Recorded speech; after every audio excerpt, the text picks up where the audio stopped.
Hey, it's Nathan Selove with another edition of Autism Actually Speaking. At this point, you've probably noticed something different about me. Yes, I am 1 week older than I was last week. So today I want to talk about a topic that has actually been personally affecting me a lot lately.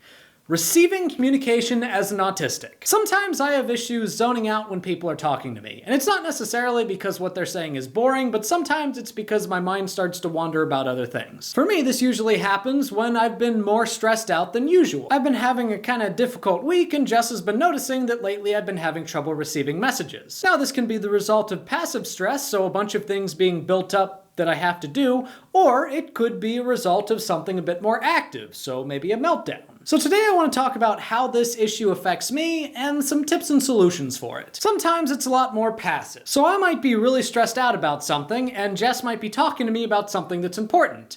And then halfway through it, she asks me something about it. She says, okay, what have I been talking to you about, Nathan? And I will get bits and pieces of it correct, but not all of it. And it's not because I'm not interested in what she has to say. It's just that my mind wanders a lot. And then Jess will have to repeat herself, which can be very frustrating for her, especially considering the fact that she is also autistic. Now, sometimes this can be a little bit more active, like if you're in the middle of a half or full-on meltdown. For example, the other day I lost the adapter that lets me plug my phone into my car. Now, for a lot of people, that might just seem like a trivial issue. However, it's part of my routine to view the time in my car going to work and driving back from work as being my time to listen to music, to listen to a podcast, or to call someone. And that routine getting disrupted the way it did was a little bit triggering for me. So I called Jess, and I had just finished work, and I was frantically trying to find it, and I was really hungry, so I was in a bad place. And Jess was trying to tell me that it's not a big deal, it's just an adapter,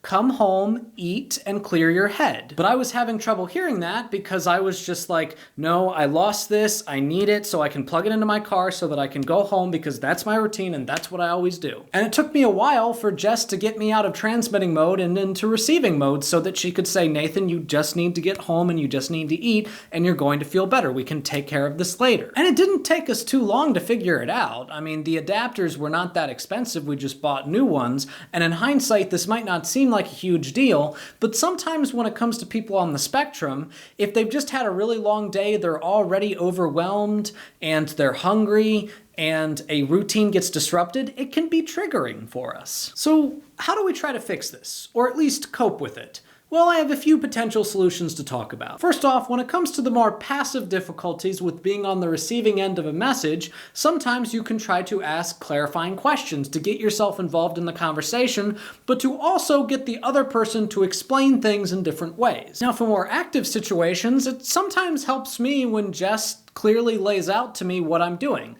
where she tells me, Nathan, you're on transmit mode, you need to be on receive mode. Now, it might sound a little bit robotic, but those are logical, functional words that help communicate a very quick message to me. Also, it helps to be honest about where your mindset is.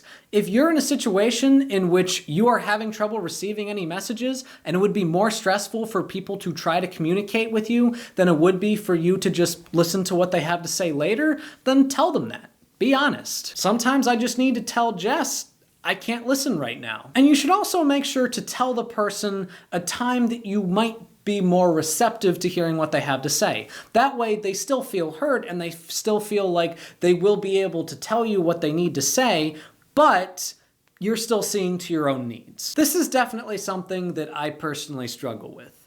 The reason why I made this video is because I've been specifically struggling with it more than usual these last few weeks, because I've been having kind of a rough last few weeks. And I really hope that these tips do help you out if you've been experiencing trouble with putting yourself in receiving mode. But I'd also like to hear what you all have to say. What types of tips do you have for people that might have difficulties with this? I could use some tips as well. Keep in mind, I don't have all the answers and I'm not perfect with this. So let's try to help each other out. Let's try to support each other.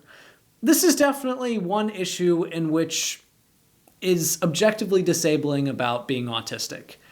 but we can work to mitigate that. Well, that's today's video. Thank you all for watching. If you liked this episode, please give it a like, a share, and if you haven't already, subscribe to my channel. Check out some of my other stuff. And if you want to support the channel in other ways, support me on Patreon. In the meantime, if you have any questions or topics you'd like addressed, please leave them in the comments below or message me on my Facebook, also linked below. And remember, if you and your romantic partner had an hour-long argument about whether or not Holdo from Star Wars The Last Jedi was a good leader and whether or not she was responsible for the mutiny, you both might be autistic.